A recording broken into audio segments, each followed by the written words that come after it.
Allah Peyğəmbər və əhl-i beytindən dünya və axirət bizi ayrı salma. İlahi Qur'anı həmişə başımızın üstündə hakim qərar ver.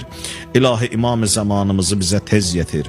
Ağanın nurlu cəmalını görməyi hamımıza nəsib elə. Xəstələrimizə, yaralı qazilərimizə tez bir zamanda şəfa ver. İlahi və Rəbbim əsirlikdə olanlarımızı azad elə. İşi müşkülə düşənlərin işlərinə fərəc ver. İlahi İmam Rıza əleyhissalam hörmətinə yol çıxanlar, qərib yerdə olanlar, hərbi xidmətdə olanlar, hamısını səlamət elə.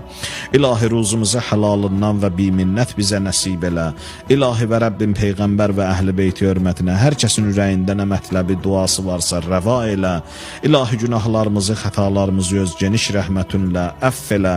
Peyğəmbər və əhl-i beytin ziyarət və şəfaətini hamımıza nəsib elə. Allah işlərimizin, ömrümüzün aqibətin xeyirlə xətm elə.